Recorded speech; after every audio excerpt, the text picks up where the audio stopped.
हरि ओम। आइए आज एक पौराणिक कहानी देखते हैं। एक बार सत्यभामा जी गरुड़ और सुदर्शन चक्र को बहुत अभिमान हो गया था। भगवान श्री कृष्ण ने अपनी पत्नी सत्यभामा को स्वर्ग से पारिजात वृक्ष लाकर दिया था, इसलिए वह अपने आप को भगवान की अत्यंत प्रिया और सुंदरी मानने लगी थी। सुदर्शन चक्र को यह अभिमान हो गया था कि भगवान श्री कृष्ण ने इंद्र के वज्र को निष्क्रिय करने के लिए अंततः उसकी मदद ली थी, और गरुड़ ये समझता था कि उसके बिना भगवान कहीं जा ही नहीं सकते। इसलिए उनको लगता था कि मेरे गति का कोई मुकाबला नहीं कर सकता है। भगवान अपने भक्तों का सदैव कल्याण करते हैं, इसलिए उन्होंने हनुमान जी का स्मरण किया। तत्काल हनुमान जी द्वारका आ गए, जान गए कि भगवान ने क्यों बुलाया है।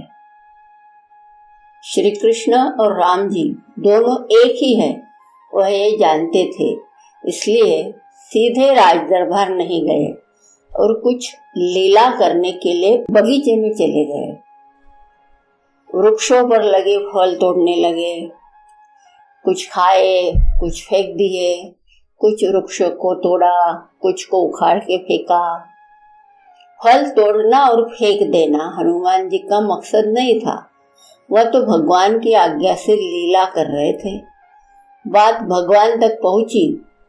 किसी वानर ने राज उद्यान को उजाड़ दिया है, कुछ किया जाए। भगवान ने गरुड़ को बुलाया और कहा, जाओ सेना ले जाओ और उस वानर को पकड़ कर लाओ।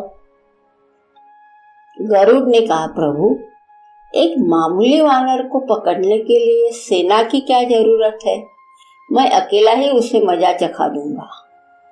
भगवान कृष्ण मन ही मन मुस्कुराए, बोले, जैसा तुम चाहते हो, लेकिन उसे रोको जाकर। वैनते अर्थात गरुड़ जी गए, हनुमान जी को ललकारा, बाग क्यों उजाड़ रहे हो, फल क्यों तोड़ रहे हो, चलो तुम्हें भगवान श्री कृष्ण ने बुलाया है। हनुमान जी ने कहा, मैं किसी भगवान कृष्ण को नहीं जानता, मैं तो भगवान श्री राम का सेवक हूँ। जाओ कह दो कि मैं नहीं आऊंगा। गरुड़ क्रोधित होकर बोला, तुम नहीं चलोगे तो मैं तुम्हें पकड़ कर ले जाऊंगा। हनुमान जी ने कोई उत्तर नहीं दिया। गरुड़ की अनदेखी करके वह फल तोड़ते रहे। गरुड़ को समझाया भी कि वानर का काम है फल तोड़ना और फेंकना, मैं तो अपने स्वभाव के अनुसार ही कर रहा हूँ, मेरे काम में दखल न दो। क्यों झगड़ा मोल लेते हो, जाओ मुझे आराम से फल खाने दो। गरुड़ नहीं माना। तब हनुमान जी ने अपनी पूंछ बढ़ाई और गरुड़ को दबोच लिया। उसका घमंड दूर करने के लिए कभी पूंछ को ढीला कर देते, गरुड़ सांस लेता, और जब कसते तो गरुड़ के मानो कि प्राण ही निकल रहे हैं। हनुमान जी ने सोचा, भगवान का वाहन है, प्रहार भी नहीं कर सकता हूँ, लेकिन इसे सबक तो सिखाना ही होगा। पूंछ को एक झटका दिया और गरुड़ को दूर समुद्र में फेंक दिया। बड़ी मुश्किल से वह गरुड़ दरबार में पहुंचा। भगवान को बताया, वो कोई साधारण वानर नहीं है भगवान, मैं उसे पकड़कर नहीं ला सकता।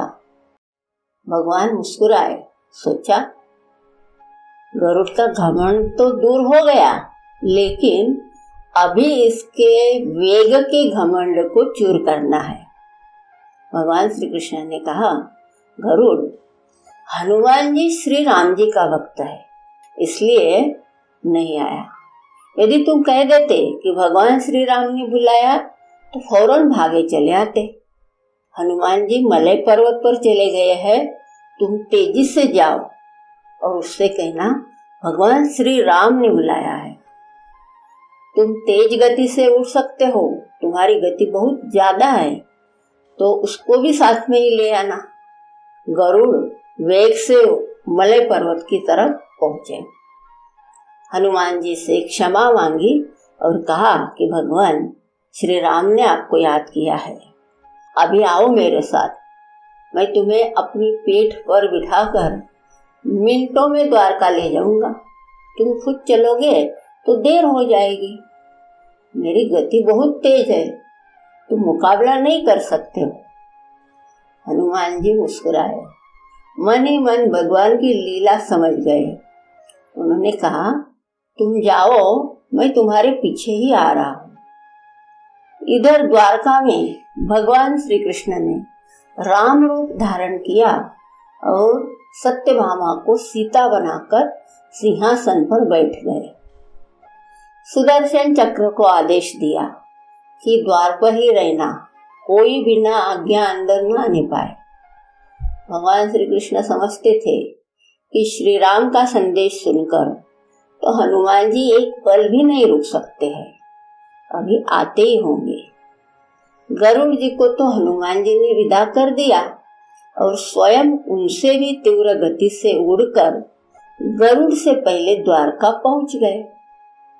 दरबार में द्वार पे सुदर्शन ने उन्हें रोककर कहा, बिना आज्ञा अंदर जाने की मनाही है। जब प्रभु श्री राम बुला रहे हो तो हनुमान जी विलंब सहन नहीं कर सकते हैं। सुदर्शन को पकड़ा और मुंह में दबा लिया। अंदर गए। सिंहासन पर श्री राम जी और सीता जी बैठे थे।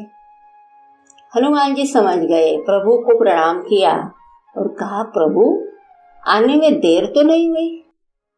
साथ ही कहा, प्रभु माँ कहाँ है? आपके पास आज दासी कौन बैठी है? सत्यभामा ने सुना तो लज्जित हुई, क्योंकि वह समझती थी कि कृष्ण द्वारा पारिजात लाकर दिए जाने से वह सबसे सुंदर है। उनका एक घमंड चूर हो गया।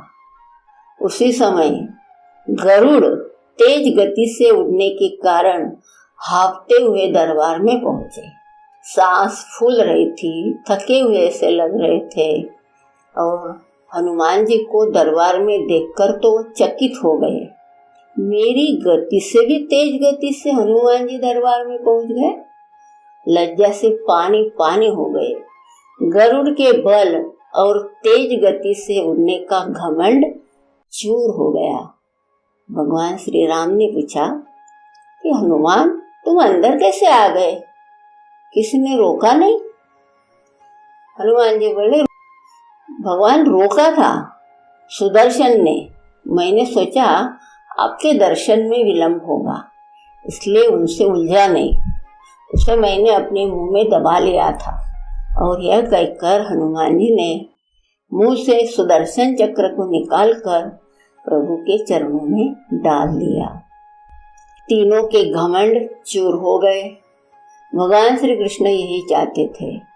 परमात्मा अपने भक्तों में, अपने निकटस्थों में अभिमान रहने नहीं देते हैं। जब देवताओं को भी अभिमान हो जाता है तो उनके अभिमान को दूर करने के लिए परमात्मा कोई न कोई उपाय करते हैं, क्योंकि अहंकार से ग्रसित व्यक्ति अपने सामने किसी को कुछ समझता ही नहीं है और खुद को सर्वश्रेष्ठ समझता है। इसी घमंड के चक्रव्यूह में व्यक्ति स्वयं को श्रेष्ठ और हर क्षेत्र में ज्ञान और शक्ति से संपन्न मानने लगता है।